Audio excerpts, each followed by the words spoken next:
Story 1: The Charlatan. I didn't ask for this, you know. I mean, sure, I was curious about what it would mean to be enlightened, Ed. But meditation was never a means to end, it was the end itself. Plus, I always thought you had to be in a state of complete detachment in order for this shit to actually work. Turns out, all you have to do is practice the technique for a few years, and before you know it, your mind is flooded with the cacophony of tripe that the average human mind transmits. And you can't turn it off either. So right now it sounds like a swarm of bees in my head with bits and pieces of discernible language. I now see why the great gurus lived in caves in the Himalayas. That's why I charge. I need land and a house in a very remote part of the world so that I can escape long enough to figure out how to block out the voices or how to shut this off completely, and I've tried. Medication, no thanks. The only thing that came close to working left me a drooling zombie, at least. That's what the doctors told me after I came to. They said things like marked decrease in kinetic activity and demonstrates paraconscious behavior, to which I responded, get that shit away from me. Because the meds affected Wernicke's area, it came out more like I want to be consciously aware of the life that I'm living. If I wanted to just check out, I'd do it the right way, all nice and permanent like Neck I belong back in that mental hospital. I can read your thoughts. Remember, what, you want some other kind of demonstration? Fine. Take my last client.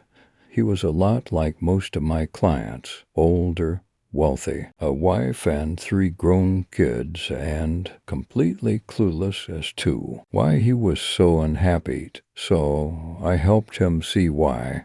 I clarified things for him, and for my gift, he paid me a nice sum, much to the disma. Why of that now not so wealthy family of his. Now, regardless of what you think, this all above the boards, technically, I'm a life coach.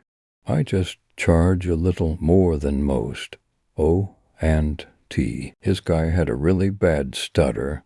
I remove that at no extra charge. Don't believe me? Go look at that guy.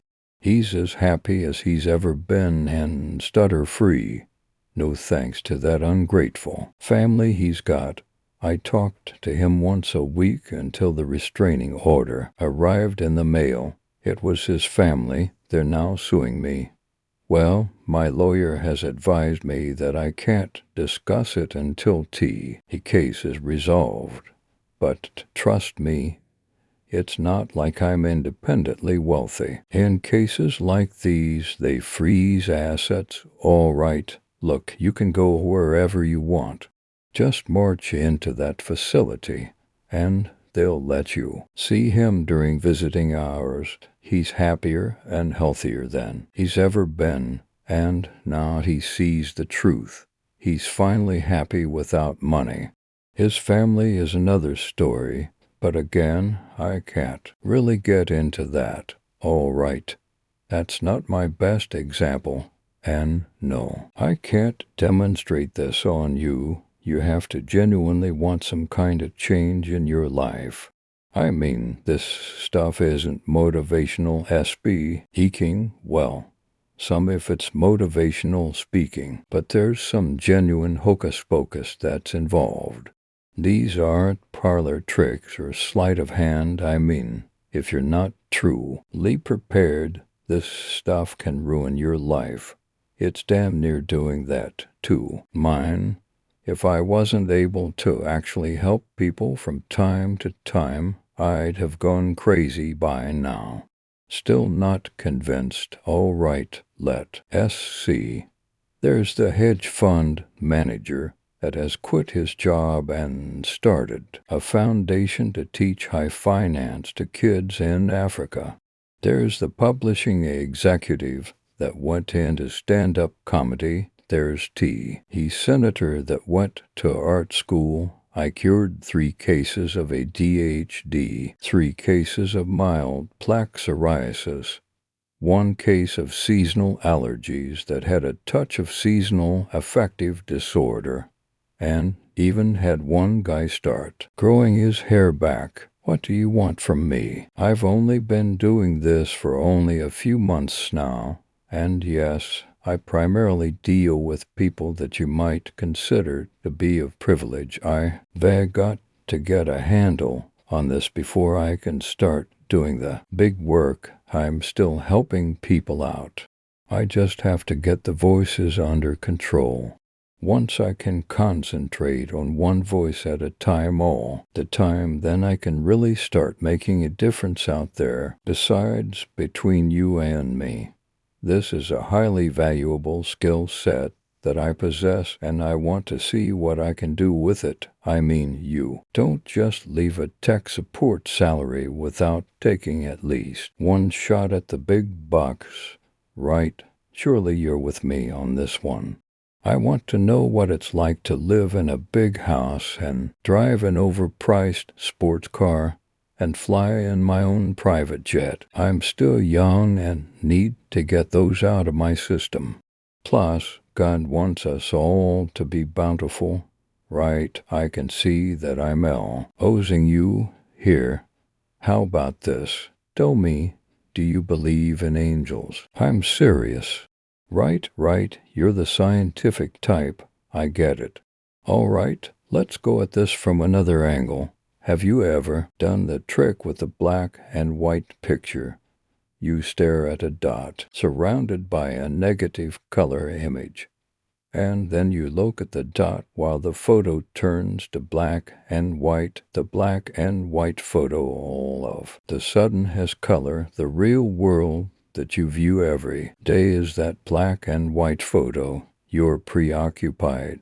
You're thinking about your cases, or your wife, or your children, or what you re going to have lunch today, or that girl with the big tits that rode on the elevator with you yesterday at 2:09 p.m. The problem is that you're only seeing part of the world. You're only seeing that black and white picture. Now, imagine what would happen if you were able to find the real world equivalent of that negative color image and imprint it over the black and white picture of your daily life. Imagine what you would notice. You're curious now, right? Think about the amount of cases you could close if you could actually talk to a ghost that was witness to the crime. Yeah, now you're getting it. If you want, I could help you do that right here, right now at no charge. Just as a token of my appreciation for all the hard work that you do. There, it's done. Your third eye is now wide open. Open the blinds and look out the window. The one that's walking across the lawn right now used to mow the grass here. Nate, that's Nate walking on the lawn right. Now, cool. You know, there's one thing that I forgot to mention. Once you notice them, they notice you. There are some nasty things out there whose attention you really don't want. There's a particularly nasty one in the corner behind you. Don't turn around. Don't look at it. Seriously, if you look at it, that's it. It'll know that you can see it, and I have no idea what it will do after that. It'll probably go after you, then Charlotte, and then little Jenny and William. Jesus, what have you people been doing in this room? How many people have died in here? Fly, now. There's no need to get upset or angry. Calling me names isn't going to help you out. And no, I have no idea how to close your third eye. I haven't gotten that AR yet, but I'll bet what if you drop these ridiculous fraud charges against me? I can go about figuring out just how to do that. For a modest fee, of course. Well, then, I've got work to do, remember, Whatever you do, don't let them know that you can see them. Unless you know how to block them out, you'll just, well, go crazy. And that can simply ruin your life. Story 2. Black Forest, Red Hood. Over the river and through the woods to grandmother's house we go. A great plague had fallen upon the land, and with it came famine. Many families had perished throughout this terrible season, and those who survived were subject to melancholy or madness. Not even my homestead escaped the plight of others, as the sickness had left me a childless widow. The reaper had seen to take the life of my husband, a woodsman and a fair hunter. I thought myself damned to a cruel loneliness that was, until the messenger brought to me a letter from my mother's mother, who had in these grim times fallen ill in her cottage on the far side of the Black Forest. In her note, she requested that I bring to her both medicine and provisions, as she was far too weak to tend to the farm, although not outright. The words conveyed a sense of urgency, and being of able-bodied kin, it would be my duty to see to this task. With no other to call family, I studiously gathered necessities for my tea, ravels, food and medicines for my elder mother, as well as utilities to serve my own purpose, such as a torch for light and my late husband's wood axe. Under the prescience of what dawn cares may await me in the dark forest. Lastly, I donned my hooded cloak of red, which many of my village would often mention with envy. It would bring courage for the journey to come. The first moments of my departure were measured in joyless footsteps. Although it was still daylight, the sky had gone dark with soft rain, making it far too wet to properly light my torch. Nevertheless, I proceeded with haste towards the mouth of the vast Black Forest. Few ever set foot into these woods, and even the bravest of men prefer to travel long safer paths. It has been said that the Black Forest is home to both thieves and fearsome beasts alike, and rumors of unmarked graves circle amongst the village tavern. The more superstitious of the townsfolk would often speak in hushed whispers of a witch's curse placed upon the forest generations ago by a woman hung for devil worship. I was never one to fall prey to such myths, but even still I bowed my head in silent prayer before entering the dreaded thicket. It is worth note to mention that naming the Black Forest such was well placed. The tangled branches overhead obscured most of what little light remained, casting the ground in a pale glow. Bleak surroundings aside, I was able to make my way unhindered for the most part. The few brief moments I strayed from the path were of little consequence, and I was led just myself due east.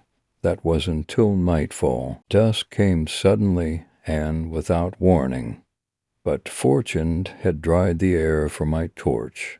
I resolved to travel without sleep, taking only brief rest way, and fatigue took hold. 'Tis a foolish folly to let down one's guard.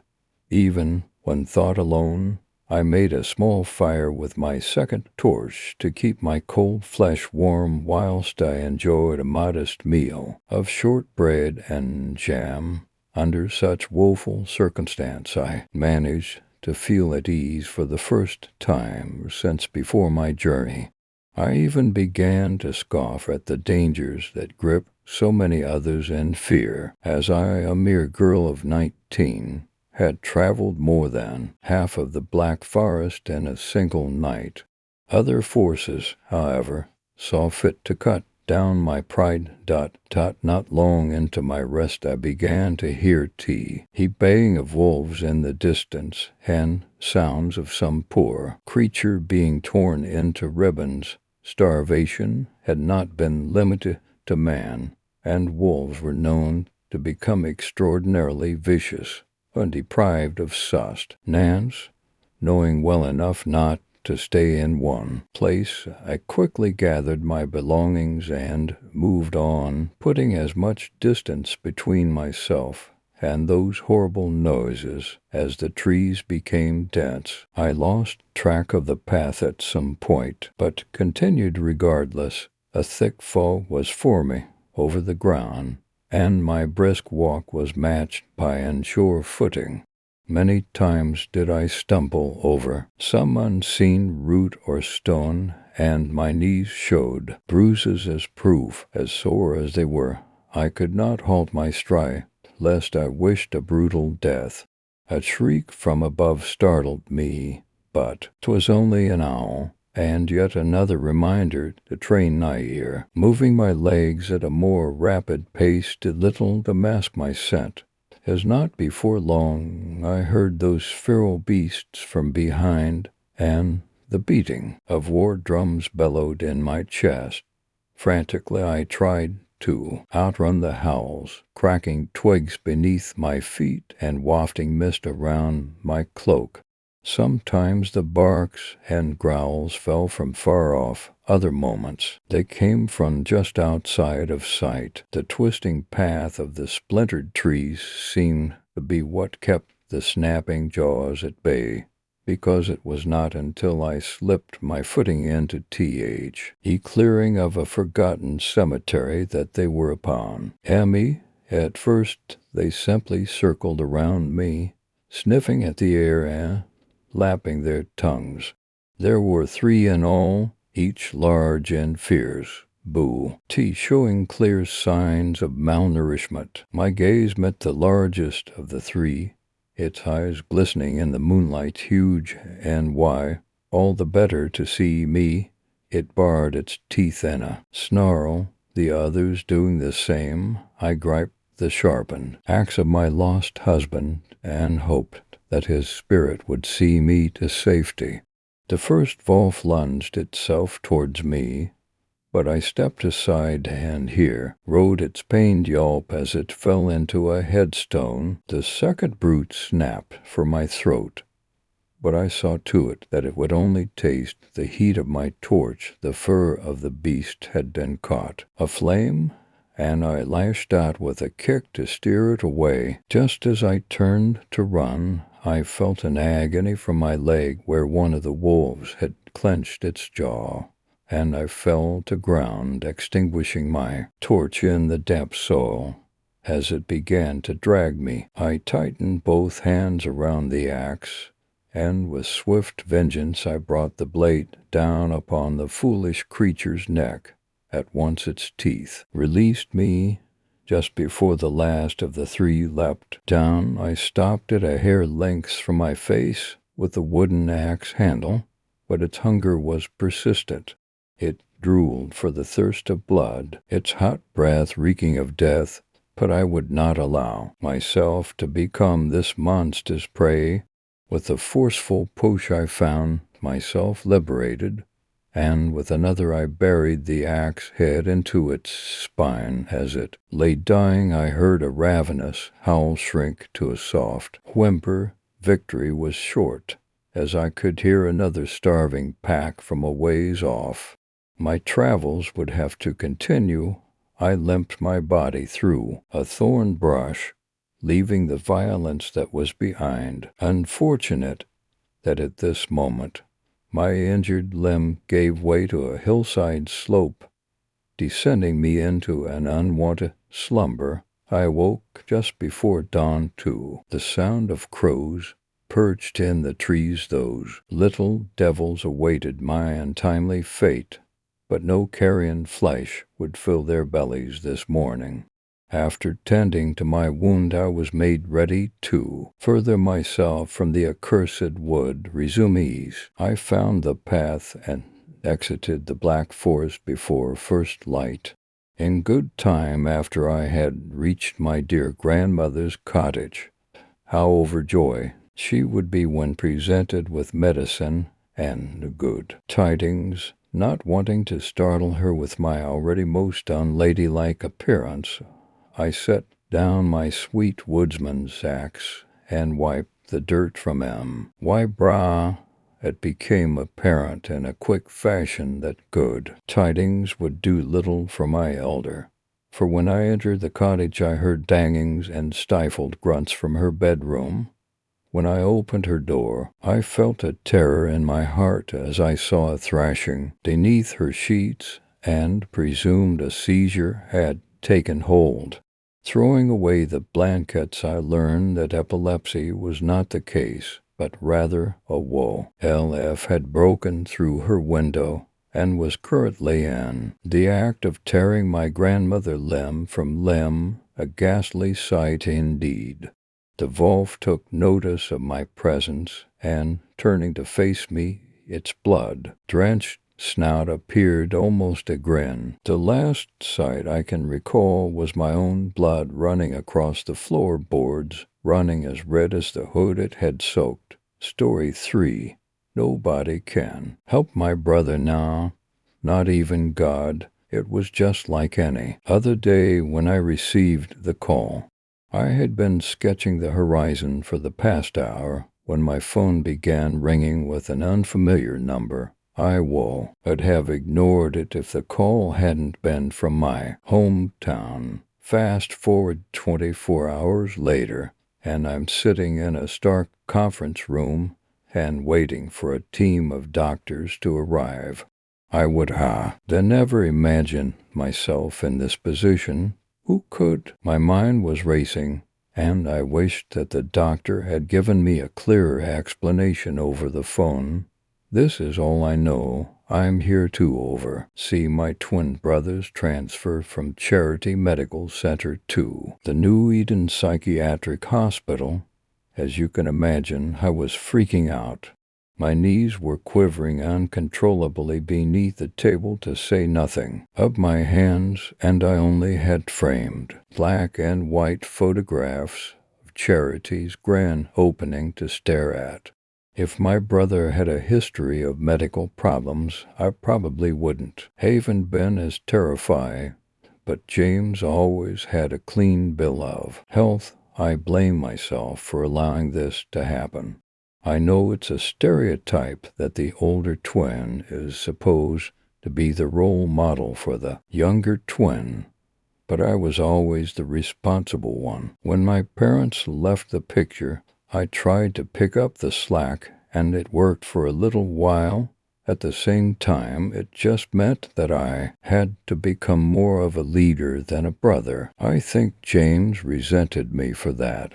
It's part of the reason that when I left for art school, we lost contact with each other. My brother was very simple-minded with limited goals in life. He stayed in our childhood home, probably got himself a local job, and hung out with his remaining friends that hadn't left our small town. I should have tried harder.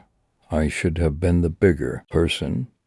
When the team of doctors, therapists, and other specialists arrived, I was on the brink of tears with worrying.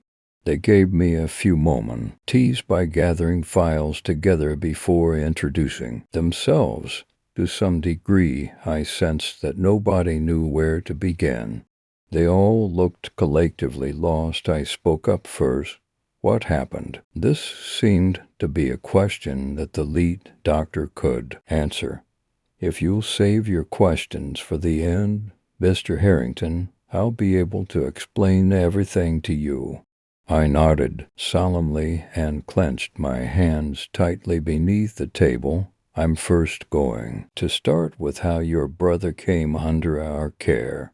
James and a few of his friends were out partying at a family farm, and drinking and fireworks were involved. The farm was very isolated, and they planned to shoot off the fireworks As you may not know, fireworks are illegal in our state. There was an accident. One of the larger explosives was not set up correctly, and needless to say, it exploded in a very close proximity to everyone there. James was the only survivor.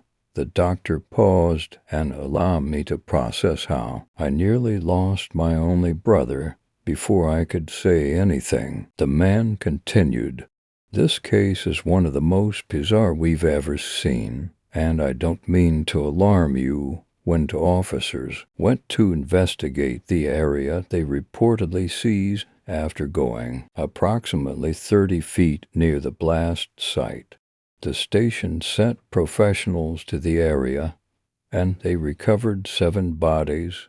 6 of them were covered in acid burns, while your brother was untouched. By comparison, the police theorized that it must have been a chemical within the explosive that shot outward. Samples were taken for testing, but we still have not heard back from the police. We gained some insight when your brother came to. Within a day, he was talking to our resident therapist, Dr. Marshall, and describing what he remembered. James mentioned that he felt uneasy about exploding the fireworks in the first place because one of his friends got them discounted from some street salesman. He said when the accident happened, everything was enveloped in a powdery smoke, and he could remember being unable to breathe. At this point, the doctor sighed and shifted his glasses to the bridge of his nose. We found no clear physical injury. James complained of having terrible headaches, and we quickly diagnosed him with a concussion and performed the necessary tests to determine if there was extensive brain damage. He found nothing. James's only other complaint was that his arms ached, and he had trouble moving them. We quickly learned that he had full control of his arms. There is nothing wrong neurologically. For whatever reason, he felt opposed to using them, and so he heavily relied on our staff. We were in the process of preparing a series of therapies for him and were considering discharging him, and he began showing new symptoms. He began refusing to sleep, and he was reluctant to say why. Asking him about it seemed to upset him. We eventually began inducing sleep, which is something we normally do if patients are having trouble resting. It only seemed to worsen his condition. Oddly enough, we linked this to his pineal gland. This gland is located within the brain and produces melatonin, which regulates sleeping patterns. It was likely that this part of his brain became damaged during the accident. We assumed that he wasn't feeling tired. Thought the hormone alerting his brain. Even with us trying to induce sleep, it stopped working. The doctor paused and removed his glasses, releasing a sigh and rubbing his forehead. It was at this point that he began babbling to himself. We considered it harmless at first until he began saying things that he couldn't possibly know. He predicted one of our nurse's parents having a car crash where 3 people would die. He predicted 6 deaths through our emergency services and the exact causes of death. He predicted 7 suicides, all in different states, down to the date of death, cause of death, and reason for committing suicide. He also predicted my sister's lung cancer, which she had told nobody about, not even me. Shortly after he began making these predictions, he began complaining hysterically about us staring at him and being all over his body. He wouldn't stop screaming until we bandaged his arms completely, so they wouldn't be able to stare at him any longer. Of course, there was nothing there. Since we've called you, he's been in a catatonic-like state. and we believe that he might have developed a form of schizophrenia as a result of the accident. That's why we asked you to come, and I apologize for not alerting you sooner. We are a clinic. We are not equipped to take care of your brother, which is why I feel transferring him to New Eden would be more beneficial toward his health and recovery. I didn't say anything for a long time. The entire team of doctors seemed exhausted by the explanation, myself included. I couldn't fathom how something like this could have happened. There was only one thing on my mind, though.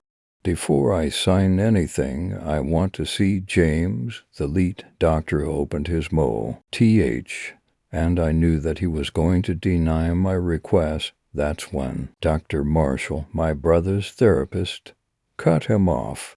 It would do James some good to see some family, and with that, our meeting was temporarily adjourned. I would follow Dr. Marshall to visit my brother. All the necessary paperwork was gathered and prepared for our return.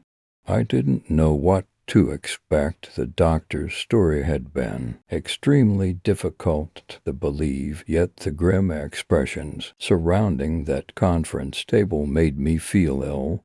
It was much, much worse than I could have ever imagined, though my brother had been placed in a private ward where he could be monitored 24/7 by the attending staff. A nurse was actually sitting just outside in case James required anything. There was a large window along the wall that allowed Nyan to peer inside. The lights were dimmed, but I could clearly see my brother through the glass. "What the hell is that?" I demanded, glancing between Dr. Marshall and the new Rees for an explanation. What they replied as if they had no idea what I was talking about. "You don't see it?" I asked breathlessly.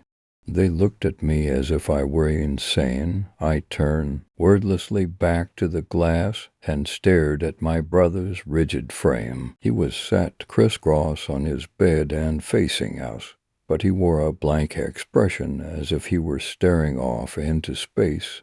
I was more focused on the crimson ice sitting in the middle of his forehead and studying me. His story for the intruders. I'm a bit of a light sleeper, so any knows it all will wake me up. It's part of the reso, and I live alone.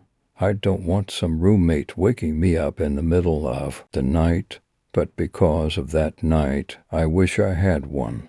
I was awoken by the quiet sound of the window at the foot of my bed sliding quickly open. This was especially strange because my bedroom was on the second floor. My eyes absorbed the light of the lava lamp on my bedside table and let me see 2 feet lead the rest of a man's body onto the carpet. I tried to lay as still as possible, hoping he wouldn't notice me. He turned around and shut the window, and then felt frantically around the top to find a lock, and fortunately for him, the lock he was looking for didn't exist. The window began to open again, and he stumbled backwards and fell onto the ground. I started to pull the covers up over my face as slowly as I could as to not attract any attention, but he turned his fearful eyes over to me. My heart stopped and I began shaking rapidly. He took something out of his pocket and threw it at me. It bounced loudly off the wall behind me and landed on my leg. I looked at it and realized that it was a small black pistol. Some motion at the window grabbed my attention, and I shifted my gaze to another person entering the room. Actually, I just lied. The thing entering the house was not a person, in the sense that it was not human. What first gave it away was the fact that it didn't have a foot. Its leg ended instead in something similar to a hoof. It was much too skinny to be human, too. As it climbed inside, I could finally see its head, which was enormous. The small amount of light illuminated its huge black eyes. By this time I was hyperventilating. The thing, which I assumed was an alien, snapped its head over to look at me, and then turned back to hell. Look at the man. It took a step forward, and the man jumped up onto his feet. Shoot it. They want to kidnap me, he whisper-yelled. The thing looked back at me. No, don't hoot anyone, it said in a startlingly human voice. Its suggestion sounded pretty good to me. I didn't want to shoot anyone, but I also felt compelled to help the one that was a member of my own species. The thing jumped at the man and tackled him. It pinned him to the ground and punched him twice, but he grabbed its three-fingered hand the third time and twisted it to the side. Came the scream of "Pa!" and from the creature I sat up and grabbed the gun. I aimed at the alien, but I couldn't decide if I wanted to shoot. The human pushed the alien off of him and got back onto his feet. He roundhouse kicked it, and it almost fell over. The thing steadied itself on the wall and grabbed the man by his neck and hurled him at the opposite wall. He crashed into and almost went through it, destroying the inside part of the wall. To my surprise, he pushed himself out and ran towards the alien, but it grabbed him again and threw him headfirst into my dresser. His head broke. He threw the wood, but somehow he shoved the whole dresser away, and the wood broke again as his head came out. He punched the alien again, sending it sprawling onto its back. It was evident now that the man was just as inhuman as his opponent. That's how he was able to get into my second-floor room. I pointed the gun at him now. I still don't know if I had the intention of pulling the trigger. He, or more likely it, saw me do this. Its face twisted in rage, and it leapt at me with incredible speed. I fired the pistol without any thought. Moments before he hit me, it was knocked back by the velocity and impact of the bullet, and I dropped the gun because of the recoil. Red blood sprayed from its face and covered mine. The noise was deafening, and my ears would be ringing. Gee, for what seemed like forever. At this time, a blinding light came in through the same window that they did. My eyes adjusted in seconds, but theirs didn't, as the alien had large eyes. Its pupils took longer to shrink. Since its whole eye was a black pupil, the skin actually started to grow over the outside edges of its eyes. As I had guessed, the one that looked human took just as low. To adjust for the same reason, I took that opportunity to grab the hardcover copy of Dan Brown's Angels and Demons from the bedside table. While the fake human covered its eyes, I brought the bouquet down on its head with as much force as I could. It was knocked back a small amount. If it could survive a bullet, this probably didn't even tickle. But it was enough, and the other was able to grab it while it was still uncoordinated. The alien ripped something of the back of the human lookalike's head, and it morphed into what looked like the same thing as the other defeat head, but not quite dead. It went limp in its opponent's grasp. The original alien looked at me and nodded. Thank you. You've helped bring a criminal to justice.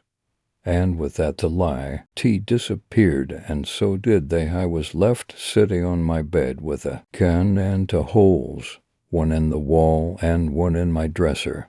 I picked up the gun and stood up. I walked as silently as possible towards the door and went through it into the hallway. After searching my entire house, I concluded that they truly had left. I trotted back upstairs and into the bathroom, placing the pistol on the counter. I turned on the sink and washed the things. Blood off my face. I got a towel out of the closet and dried my face off, then went back into my room. I told myself I should go back to sleep. Maybe I would wake up, and this would all just be a nightmare, of course. I spent the rest of the night huddled in the corner of the room, my eyes wide open the whole time. I didn't get any sleep for the next 2 nights.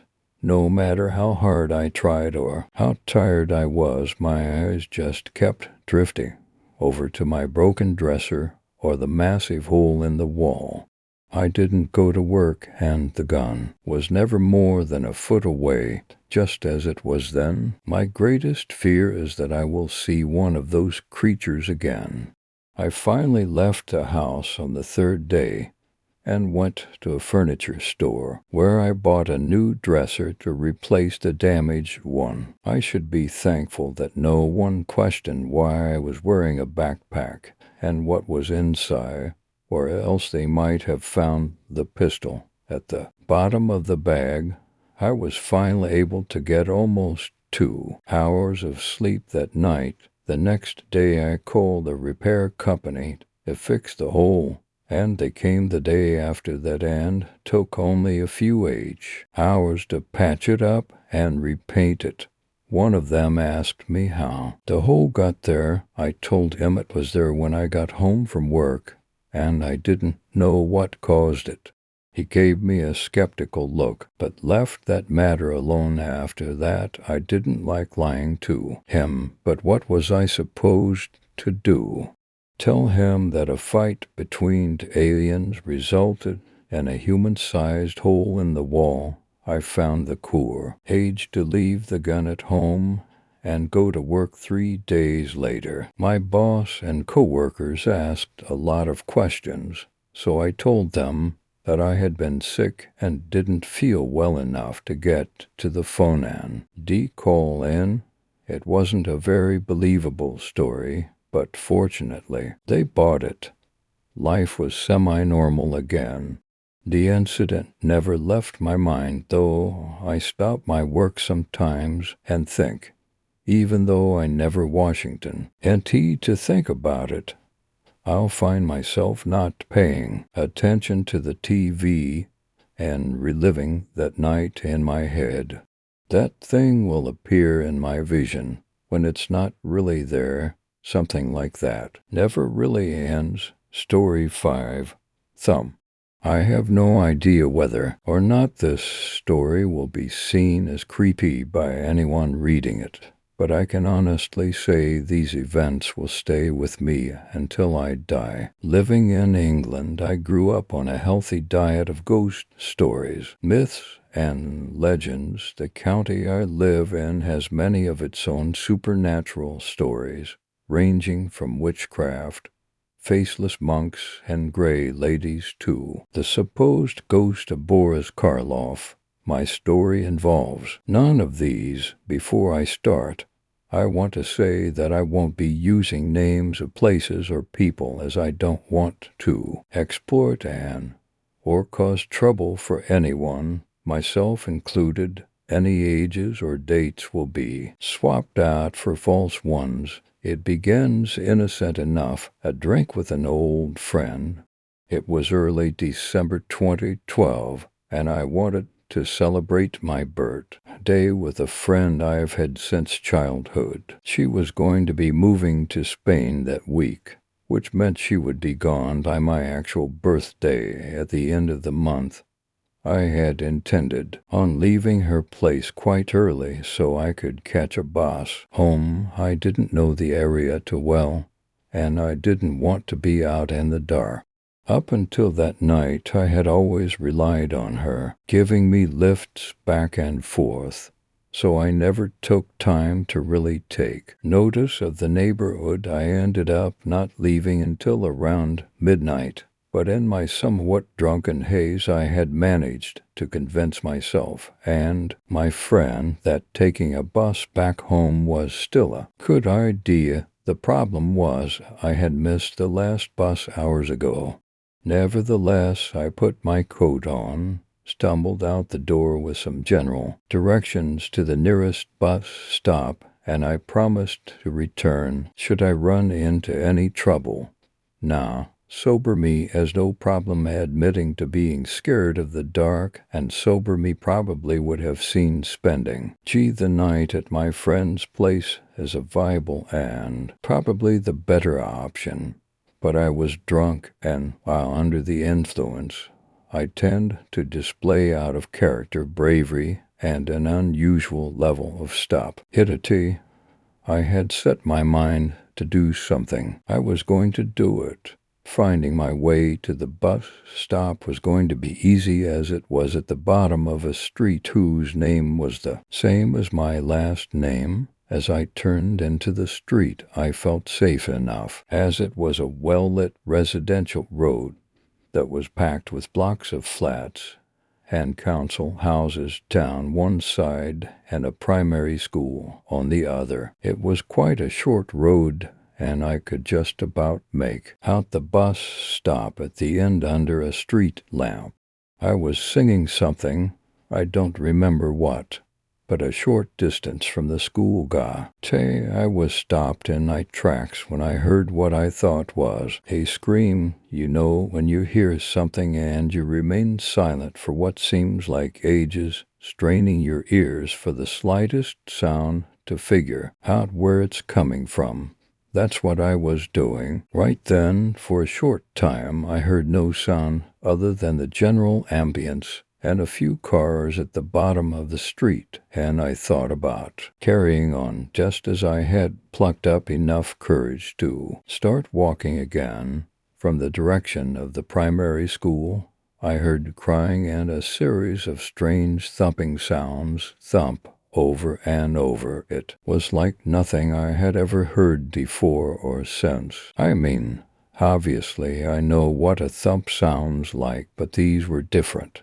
I can't explain how. When I thought whatever it was had finally finished, I heard another, more choked scream followed. Soon after, by one last thump, my blood felt like it had turned to ice, and my brain started to wash after straining my ears for long. I thought, fuck this, and I turned back around, ran as fast as my legs would go to the top of the street and back to my friend's house. Whatever it was that had just happened, as not waiting around to find out. I got to her door, and though every bone in my body was urging me to bang on the door and scream, I slowed my breath as much as I could and knocked calmly. I knew you would come back, my friend yelled as she yanked the door open. I think I missed the last bus, I replied quietly. I went right to the sofa, took off my shoes, laid down, coat still on, and I slept heavily. To this day, I don't know why I never said anything. When I woke up, I wasn't hungover like you'd expect. I felt fine, and I had slept really well. I was still a little shaken from the scare, but sober me piped up and put the whole incident down to drunken hallucinations and my fear of the dark. I wanted to go home right away, but my friend didn't want to drive until she was sure the alcohol was out of her system, and I did not want to catch a bloody bus. She dropped me off home around 6 that evening, and for the next couple of weeks, life kinda just carried on. She left for Spain. Christmas and my birthday came and went, and I hoped to celebrate the new year with my family. On the morning of New Year's Eve, I got a call from my mom confirming our plans. Dad says you can have a few drinks and he'll be the designated driver, she almost sang over the phone. It was then, after trying to forget, the screams and scary thumps wheedled their way back into my head. I told her I wasn't going to touch a drop. After the call ended, I started to think about everything that had happened that night.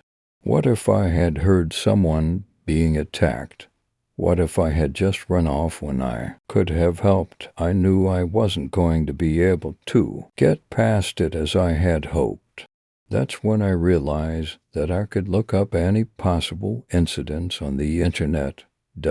I typed the date, area, and attacks into the search engine, and to my horror, something came up. I clicked on the link and was taken to a news report about the murder of a young woman. I was kinda relieved when I saw the T, even though it was a story about a murder from that date. It was 6 years before I was about to quit the page when I saw a name. It was the name of the primary school I was about to pass. That night I read on and I started to feel sick. Police have reopened the investigation into the death of __, who was murdered in _ back in _ was 22 when she was sexually assaulted and murdered behind _ primary school in the early hours of _ She was found partially clothed later that morning by a caretaker.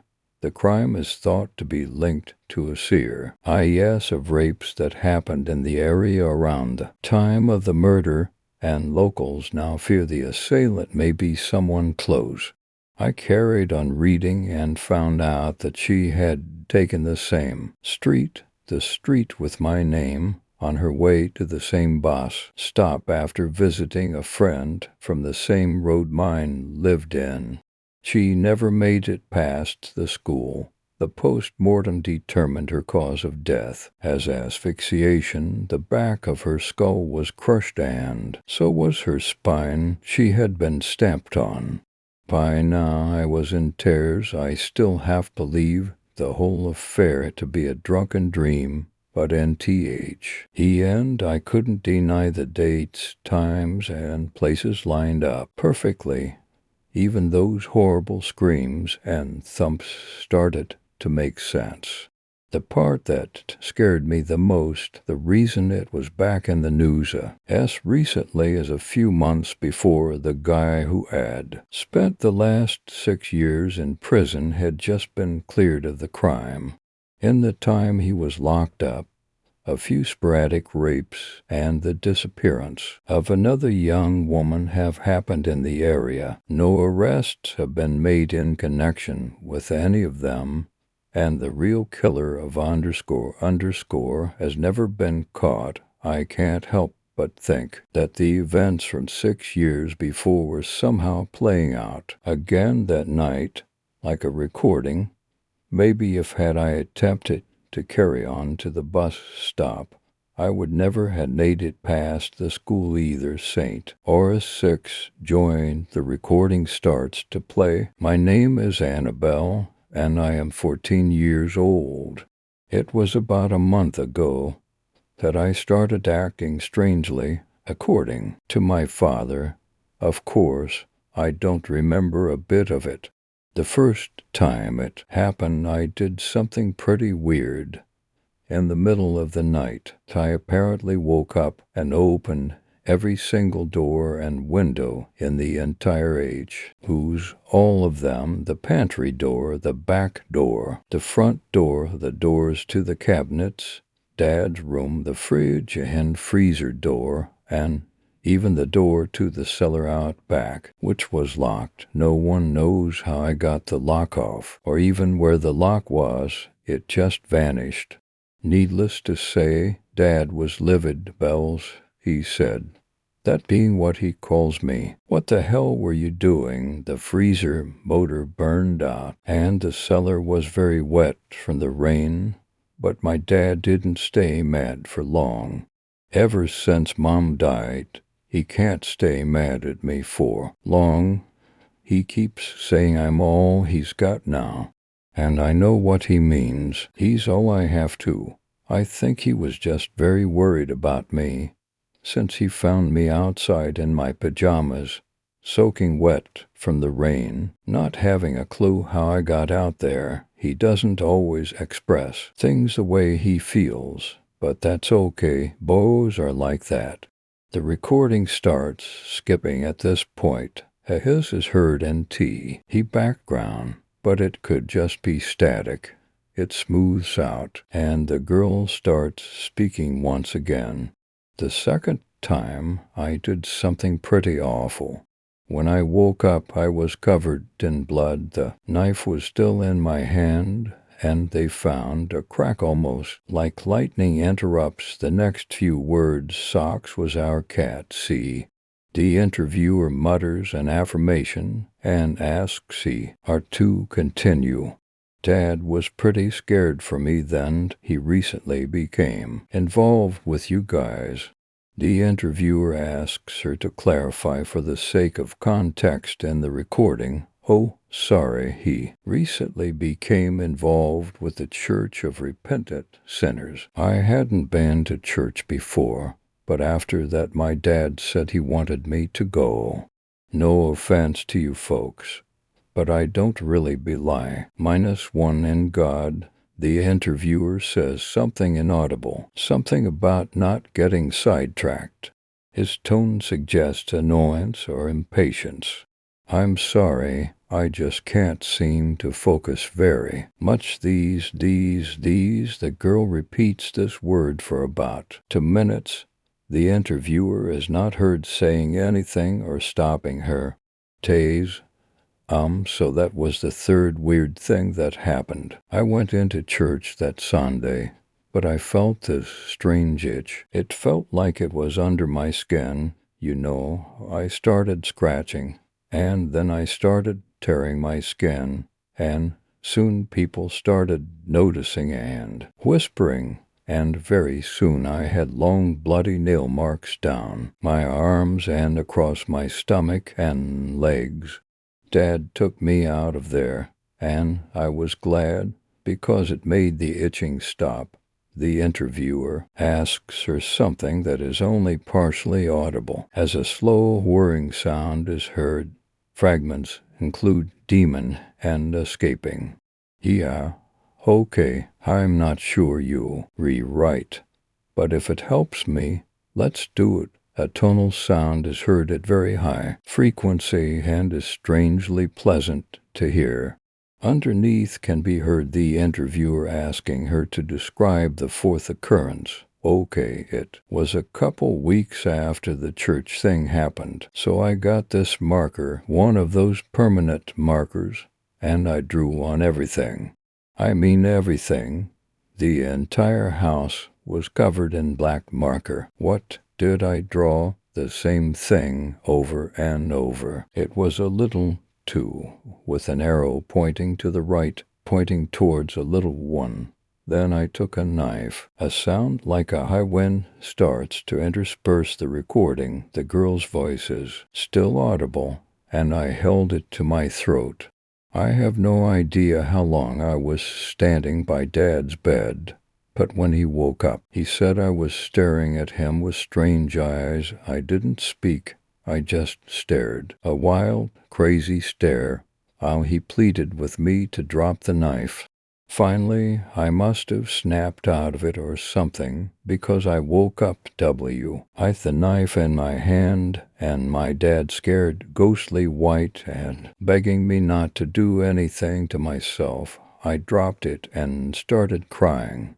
After that, and after seeing what I wrote, he said I must be possessed by a demon or something. And so here we are. This is my pre-exorcism interview.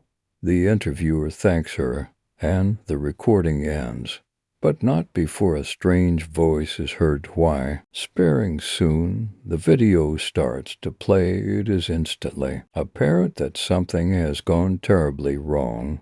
The video has a very electronic distortion to it. 5 marks score the video are repeatedly replaced 500 by a clear image, and then new marks start to form immediately in a descending stroke, almost as if someone were clawing at the image itself. This continues throughout the video. No, screams the girl. She is restrained to a bed in a small room with several men wearing black garments. In the name of, the audio cuts out for a few seconds. It says something. "S wrong guys, I can't see anything," screams the girl in a quavering voice. "Depart," says one of the men in robes. Then, "Depart," they all shout. This chant continues for around 3 minutes as the girl starts sobbing uncontrollably. As the chanting starts to wind down, the girl cries out, "Dad, make them stop, please, please. I don't want to go," as her voice trails off on. He of the men mutters something to another. At this point, both the video and the audio undergo very typical electronic distortion. Nothing can be seen or heard, at least in the video, for several seconds. Underneath the static is a single word, "Goodbye." The video becomes clear, and no more scratching distortions are seen. The girl is no longer crying. She is, in fact, very still. A man in jeans and a flannel shirt runs into the room and unties her restraints. He embraces her, quite emotional and seeming to be relieved. Then she speaks, "Hello, Father. Hi, Bells. How do you?" "Don't call me that." "What?"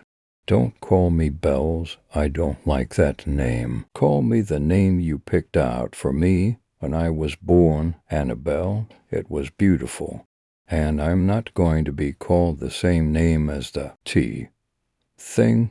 She utters the last word with terrible vehemence. The man is clearly confused and looks pleadingly at the men in black. They start to whisper among themselves. Their concerned glances play off one another's faces, and cold, harsh realization washes over each of them one by one. One of the men approaches the man who still held the little girl. "Mr. Goodwin, I am sorry. I am truly sorry." Another man quickly goes to the camera and shuts it off. "I remember now. I remember everything. I just wanted to live again. Dad, I love you so much. I'm so sorry. I didn't mean to take your daughter from you. I came to her while she was still a baby. I didn't think it was wrong. I didn't think she would miss her life. I didn't think she would come back. I didn't even think she was there. Since it was so easy to stay inside her, so easy, I forgot everything about who I used to be, what I used to be. I didn't even know what was going on. I only remembered after I left my body. It is so strange and cold here. Everything in the world is gray and misty. All I see are people fading in and out of the dark. No one sees me or speaks to me. I am so hollow. There is no God, no heaven, no hell, no demons or angels, just people ripped from their bodies, unable to feel anything but regret and loss for what was once theirs. We just rot. Dad, I was rotting, and I couldn't stand it anymore, and I had no choice. I'm so sorry. I hope you love her as much as you loved me, and I hope one day you can forgive me for what I did. Story 7, Running. Dear Hannah, I've been doing a lot of running lately. It's an excellent way to stay in shape, obviously, but that's not really why I do it. Mostly I just like the fresh air and the freedom, you know. It gives me time to think, an hour or so with only my MP3 player, and the pavement for company can really put those office blues and relationship issues in perspective, like it all seems a whole world away.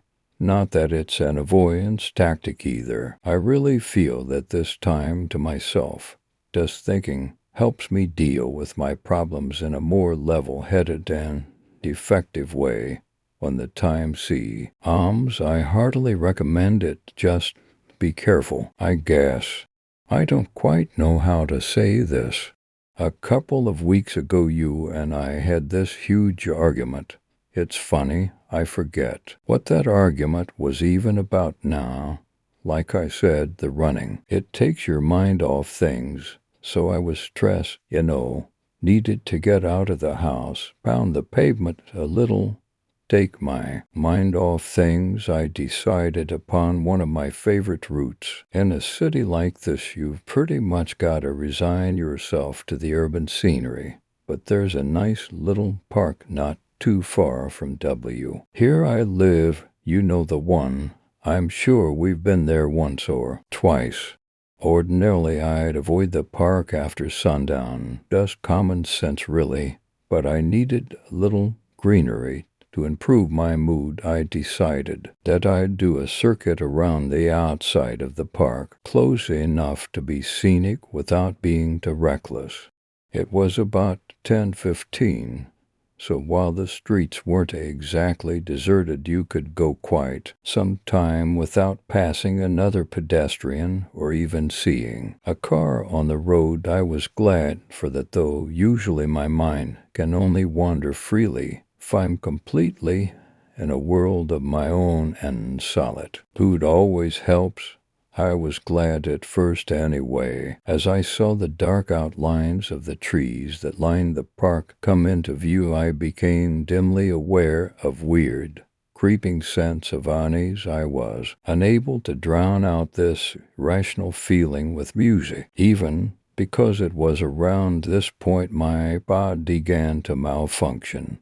As I got nearer to the park, the reassuring sounds of the White Stripes' Seven Nation Army, a classic motivation song, if a little overplayed, were steadily overtaken by a weird sort of static. Unlike anything I'd heard before, it almost sounded like a quiet but persistent cacophony of voices speaking or laughing, but mingled together so as to create a single unintelligible sound. I made a note that I had one more thing to deal with tomorrow, creepy as the soul, and had been a broken iPod made me all the more determined to calm my frustrations with a nice long run. Still, I was starting to wish that there had been a few more people around, or that it was a little lighter out. It would have been better, even if the moon weren't hidden behind a dark, foreboding cloak of cloud. But I pushed on. What's the worst that could happen, right? Well, I'll tell you. As I began my circuit around the outside of the park's 3-foot metal fence, the large central field came into view through a break in the tree line. In the day, the field would be occupied predominantly by people playing sports, football, frisbee, running like myself, or whatever. Obviously, that was not the case at night, but neither was the field empty. A muffled cry drew my attention to two figures near the center of the field. One is holding the other as though in an embrace. In fact, seemed at first that they were kissing, or possibly that the larger one was nuzzling the smaller's neck. Seemed an odd time and place for romance. But I kept on running. It was no business of mine. On the field, the larger figure suddenly jerked its head up away from the kiss. I was becoming less sure. It released the second figure, who seemed to be falling to the ground. But the view was obscured by trees as I ran. At this time I felt no need to stop and watch. The scene had increased my sense of unease, but I was still able to convince myself it was just a couple weirdos backing in the park. As the trees thinned out, however, my illusions were swiftly shattered. The second figure was indeed lying on the ground now, and the second was crouched over it. This stopped me in my tracks. boat was difficult to see in the dark, and I still wasn't totally convinced that I wasn't accidentally peeping on someone's weird outdoor sexcapade. But then that moon that I had been wishing for earlier came out. Suddenly the scene, bathed in the stark white light of the almost full moon, was given a disturbing clarity, while the distance still made details a little difficult to make out. I could see clearly enough that the victims, that much was now obvious, body and limbs, were jerking about violently as the hulking form crouched over it, ripping, tearing, feeding. The moonlight must have illuminated me to be. It caused the thing in the field stopped suddenly and looked directly at me. I wasted only a second of standing there, panic-struck, but that second will haunt me as long as I live. The eyes, which I couldn't possibly have seen from where I was, even if they were glowing, which seems impossible, burned into me. I could feel it looking at me. No, it wasn't just that. I could feel it smiling at me, with huge, jagged, uneven teeth crammed haphazardly into a maw still bloody and red from its latest meal. It smiled. I knew that much. I didn't see it. I sure as fuck didn't imagine it. I just knew. Then I ran the road I had been on, ran parallel to the park, and there were few turnings along its length, so I knew I had a long way to go before I'd actually be putting distance between myself and the thing. I chanced a couple of glances at the field as I raced down the middle of the deserted road, moving faster than I had ever thought possible, even as an experienced runner. There was the victim, left sprawled carelessly on the grass. No sign of the thing. I looked back to where I was headed, and there the fucker was, perched languidly, mockingly on a street light right in my way. How was it so fast? This was my first good look at the thing. Blood was still dripping from the wicked claws at the end of arms that hung disproportionately long past the light on which it squatted. The mouth, still grinning, was exactly how I'd seen it in my mind, and yet, somehow even worse, it covered a large amount of the creature's face, more that seemed biologically possible. The eyes glowed with a faint red intensity. Overall, the thing put me in mind of some kind of giant, emaciated monkey or deformed, hairy man. I was trapped. There was just no way to outrun this thing. I wasn't even sure I could start running. Up close, the thing's gaze was hypnotic. My limbs felt heavy. My eyes began to burn. I just wanted it to be over. Slowly, a loud rushing and filled my ears. Suddenly, the thing hopped nimbly from the light and into a nearby tree, disappearing from sight. It was gone, but I felt heady.